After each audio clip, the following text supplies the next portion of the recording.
Bine v-am găsit, bine v-am regăsit, dragilor din Zodia Berbec, oriunde v-ați afla. Bine ați venit tuturor pe canalul meu, Taroților de Loto. Eu sunt Nina, pentru cei care nu mă cunosc, și ca de obicei mă bucur să vă am alături la fiecare lectură. Azi voi face lectura generală pentru perioada cuprinsă între 13 și 19 octombrie inclusiv, așa că toți cei care aveți Soarele, Luna, Venus, Ascendentul sau oricare alt aspect astral important pentru voi din harta voastră natală și care are legătură cu Zodia Berbec, această lectură este de asemenea și pentru voi. Ca de fiecare dată, nu uitați, este totuși o lectură generală, așa că e posibil ca unii dintre voi să nu se regăsească, nu este nicio tragedie, luați decât ceea ce rezonează cu voi, restul lăsați-le să zboare în univers, pentru că sigur sunt pentru alte energii, care într-o mai mică sau mai mare măsură au o legătură cu Zodia Berbec. Și haideți să vedem, să întrebăm Lenormand care este situația specială, sau haideți să o formulăm așa, într-o manieră cât mai simplă și cât mai pe înțelesul cărților. Să vedem ce este important de știut pentru dragii mei din Berbec în perioada 13-19 octombrie. Ce este important pentru dragii mei din Berbec în perioada 13-19 octombrie. Să vedem.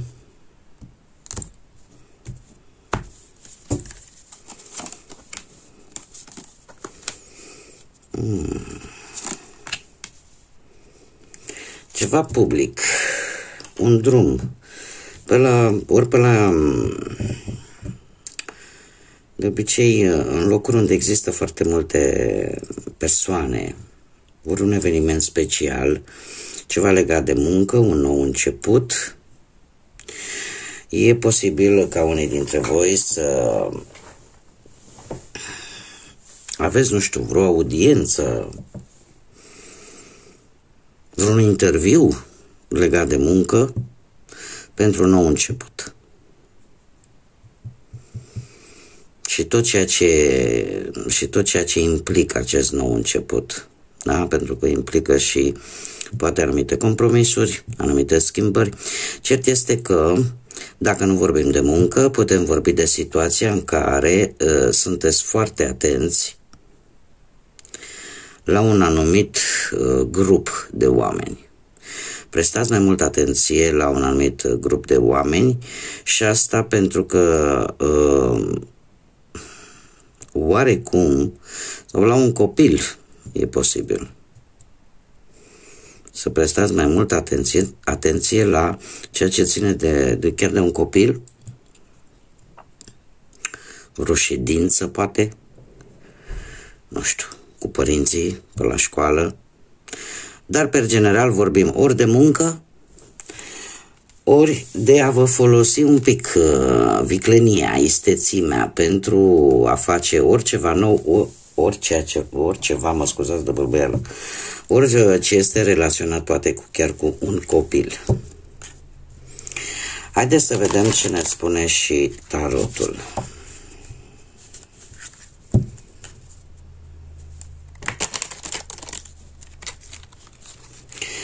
Aș mai spune că poate să fie vorba chiar și de rețelele sociale, de activitatea unui copil pe rețelele sociale. Urmăriți pe cineva.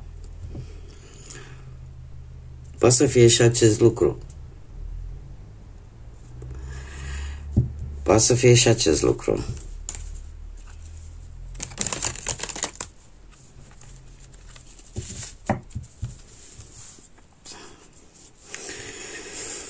Bun, haideți să vedem ce ne spune tarotul, ce vine pentru dragii mei din Berbec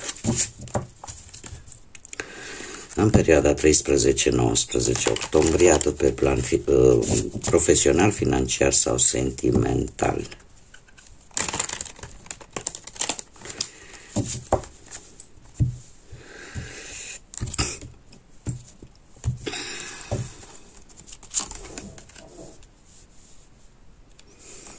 Pe plan profesional,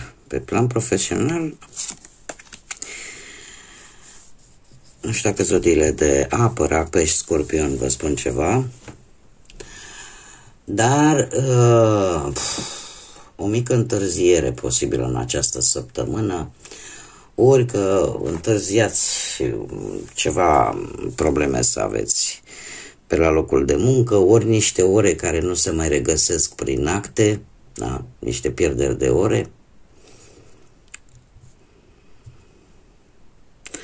Sau eu aș mai spune că,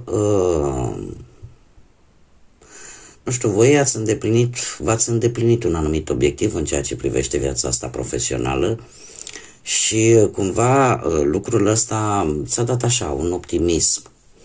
Da? Un optimism că lucrurile se vor îmbunătăți pe partea asta a muncii, alții poate, nu știu, ați reușit să găsiți ceva de muncă sau ați primit o promisiune de un loc de muncă și erați așa într-o energie foarte bună, aș spune. Doar că acest 5 de cupe îmi spune că totuși ceva nu iese bine. Ceva nu iese bine, de asta am zis, ori o promisiune care voi considerați cumva că nu se va mai ține, cineva nu își va ține o anumită promisiune legată de acest aspect al muncii, ori pur și simplu există anumite întârzieri, cum am mai spus, anumite pierderi de mare grijă la acte. E ceva aici care vă decepționează. Totuși avem un rege de cupe. Rege de cupe și mai ales pentru cei care știți că aveți un ascendent în zodii de apă, rac, pești sau scorpion, se pare că indiferent cât de dificilă poate fi situația, tu totuși reușești cumva să-ți menții calmul, să-ți menții măsura și să acționezi într-o manieră foarte diplomată. Chiar dacă poate apărea, să zicem, mie nu mi-apare, dar chiar dacă ar apărea, de exemplu, conflicte sau aceste neînțelegeri, cumva le abordezi într-o manieră cât mai diplomată. Așa că deciziile tale vor fi destul de echilibrate și pentru toți ceilalți care nu vă regăsiți cu un ascendent într-o zodie de apă, aș spune că există totuși cineva mai în vârstă, cineva mult mai înțelept, care te poate ajuta să rezolvi această decepție, această situație care nu prea îți convine. Și această energie poate să fie legată de zodiile de apă. Mergem mai departe, ce pentru partea asta financiară. Partea financiară ar spune că nu vine rău deloc. Avem zodii de pământ, Taur, Fecioară, Capricorn, am zodia Săgetător sau posibil și alte zodii de foc, la fel ca și voi, Berbec sau Leu. Și încă o dată Săgetător. Dragilor, pe partea asta banilor,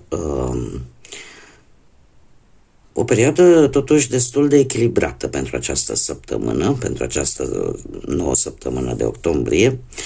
O perioadă destul de echilibrată în care eu aș spune că banii cumva încep sau au tendința de a crește destul de progresiv. Faptul că avem și moderație aici, asta îmi spune că finanțele sunt într-un fel sau altul destul de echilibrate. Da, destul de bune.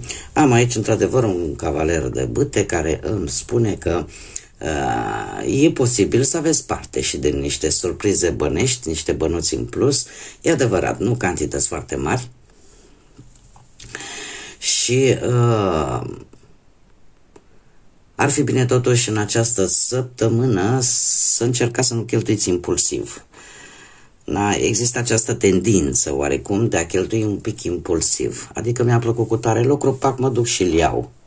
Da, adică se cere un pic de echilibru când e vorba de bani și când e vorba de cheltuit bani. Dar, per total, mie mi-apar și niște mici surprize bănești. Îmi cer scuze, tocmai pentru că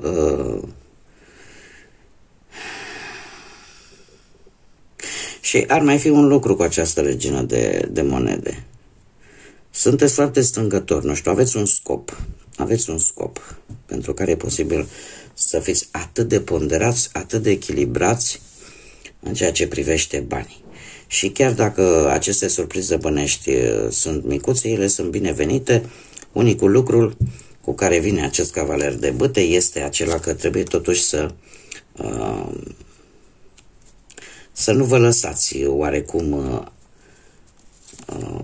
lăsați pradă impulsului și să cheltuiți poate pe lucruri care după aceea să vă pară rău într-un fel sau altul. Pe partea sentimentală, pentru cei care sunteți deja într-o pereche, dragilor, voi, din câte văd eu aici, pentru aceia dintre voi care aveți ceva probleme, aș putea să spun, în relația voastră. Și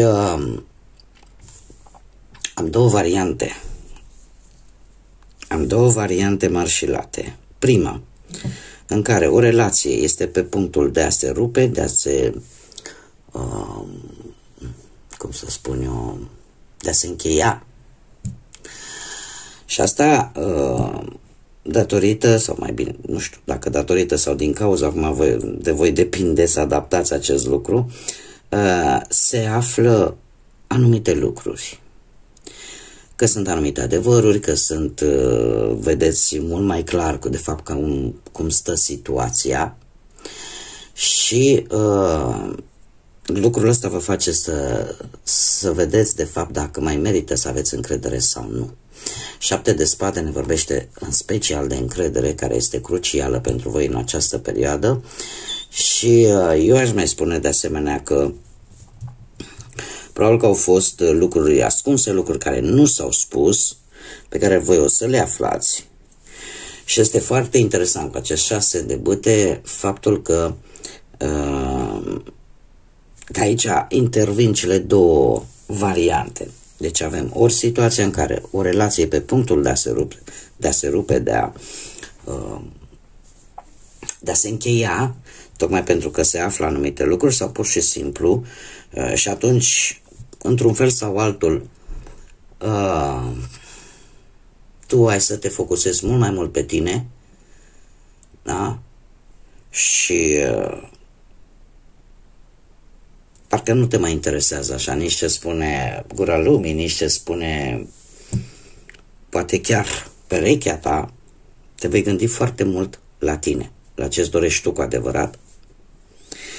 Sau avem varianta în care, într-adevăr, tocmai faptul că nu s-au spus anumite lucruri, nu s-a spus ceea ce lipsește poate în relația voastră, face ca voi să aveți un dialog sincer, să aveți un dialog sincer, rațional, și atunci cu acești 6 de bâte lucrurile oarecum își găsesc o anumită rezolvare. Dar chiar și așa, indiferent cum, voi vă veți gândi în primul și în primul rând la voi, la ceea ce vă doriți voi. Haideți să vedem pentru cei care sunteți singurei. Cei care sunteți singurei, nu știu dacă zodia Capricorn vă spune ceva. Trebuie să vă spun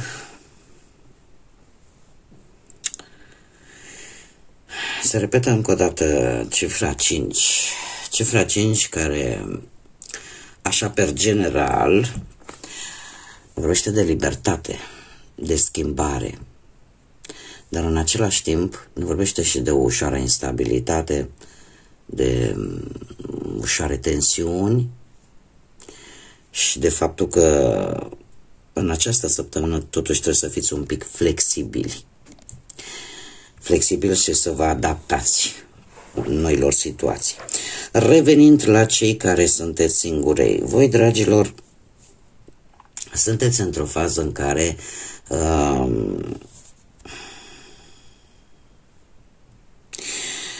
nu prea dați importanță foarte mare în general vieții sentimentale. De ce? Nu știu, sunteți preocupați poate mai mult de muncă, de făcut bani, sau există aici o situație în care o carență de bani care vă face un pic să lăsați aspectul ăsta al vieții un pic deoparte.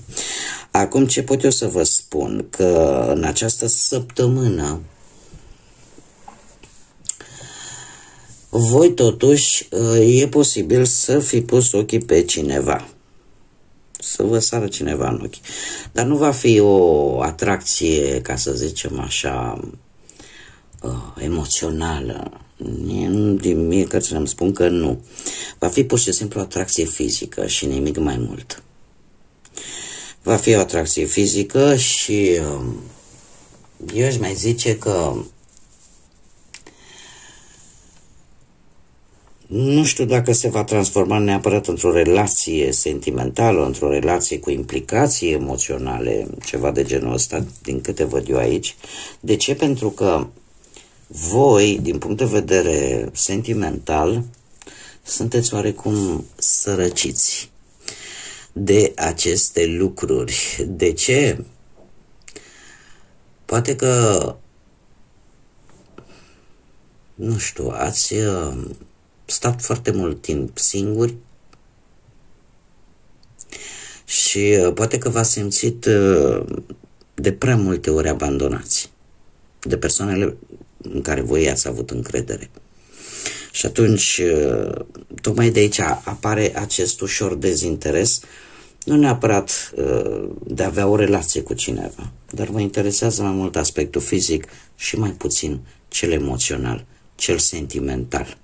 Și într-adevăr apare o atracție vis-a-vis de cineva, dar este o atracție, cum am mai spus, chimică și nimic mai mult, fără implicații emoționale.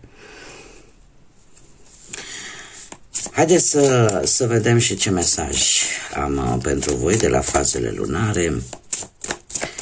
Care este mesajul pentru dragii mei din Berbec în perioada 13-19 octombrie?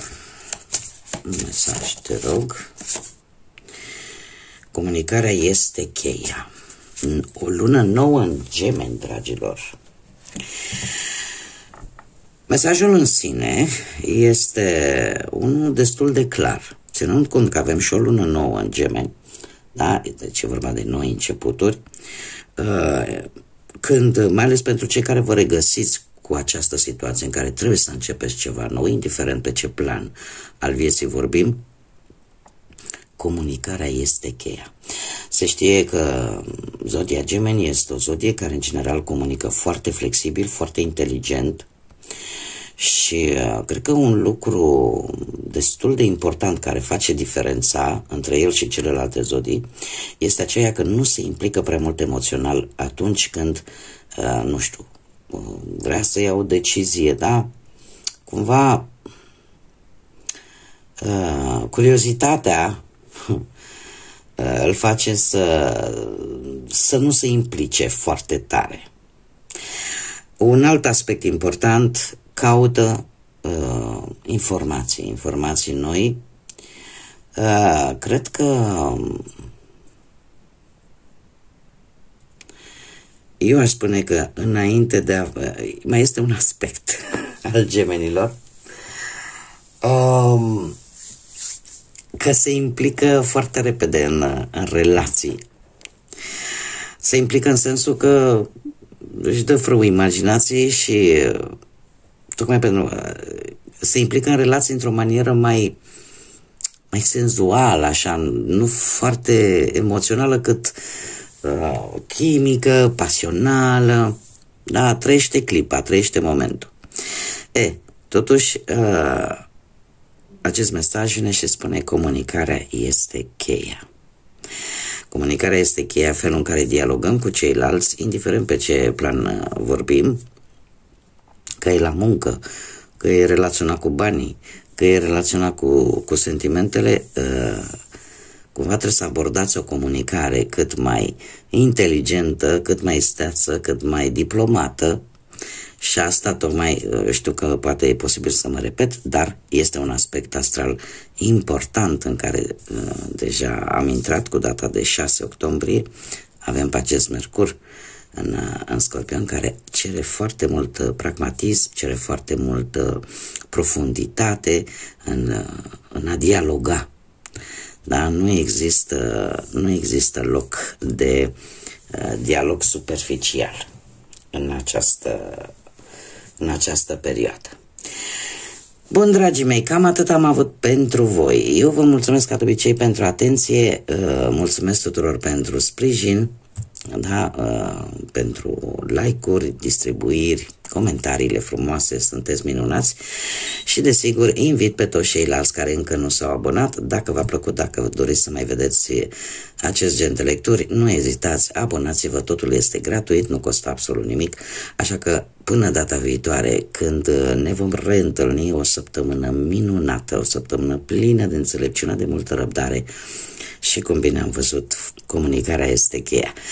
Până data viitoare, când ne vom reîntâlni, numai bine și să fiți iubiți, dragilor!